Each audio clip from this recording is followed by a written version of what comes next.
प्रणाम हिंदुस्तान। नवाब मलिक साहब जो हैं महाराष्ट्र सरकार में मंत्री, बड़े वाले मंत्री, एनसीपी के बहुत बड़े नेता, उनके दामाद को समन भेजा था एनसीबी ने और उसके बाद उनसे लंबी चौड़ी बात करी थी भाई।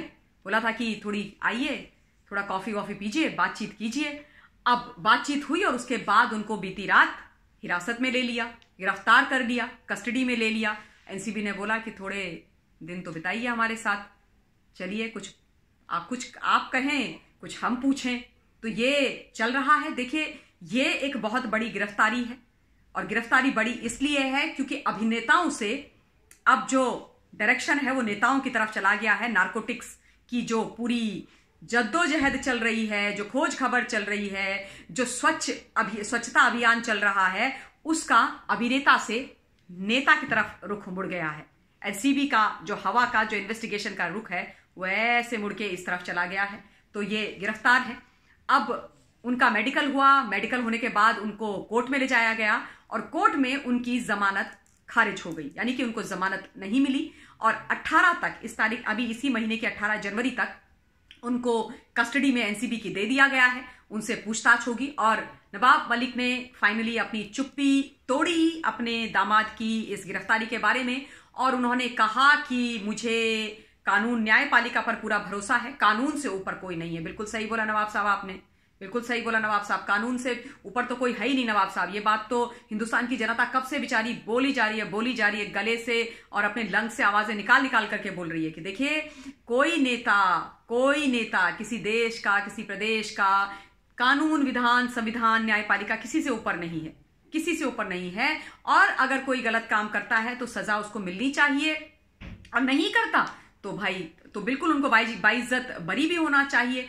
तो ये जो है विषय समीर खान जी वाला, मिस्टर समीर खान के ऊपर जो शिकंजा कसा है एनसीबी ने, वो कसा था करण सजनानी की अरेस्ट के बाद। करण सजनानी जो ब्रिटिश मूल के एक व्यक्ति हैं और जिनकी पोजीशन में एनसीबी को छापामारी के समय मिला 101 किलो, 2 किलो, 5 किलो, 50 किलो नहीं, 200 किलो मैरिजुआना, 200 किलो।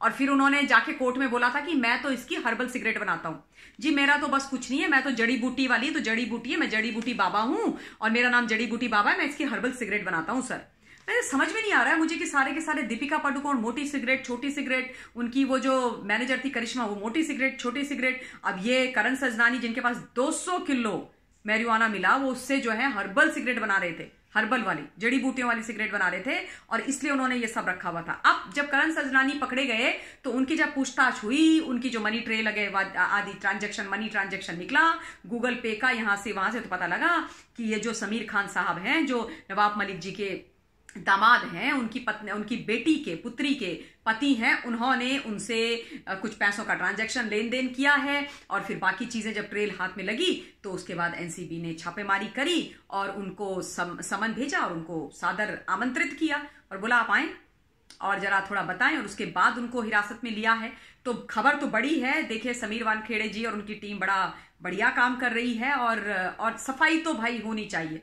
सफाई होना बॉलीवुड में के अंदर या मुंबई के अंदर बहुत ज्यादा आवश्यक हो गया है। तो ये खबर बहुत लंबी चौड़ी है, खबर बहुत बड़ी है।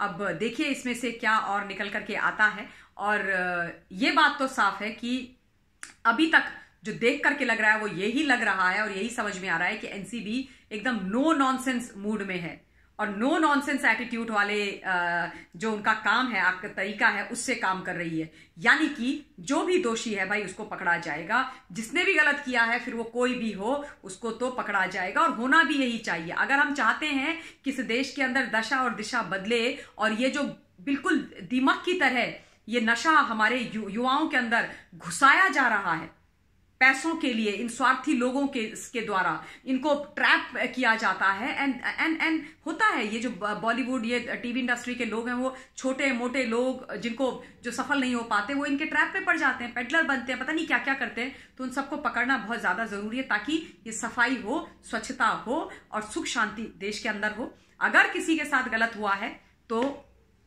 उसको न्याय जरूर मिलना चाहिए, लेकिन जो गलत है उसको सजा जरूर मिलनी चाहिए। तो इस वीडियो के लिए इतना ही। बहुत बहुत धन्यवाद। ध्यान रखिएगा अपना। जय हिंद, जय भारत।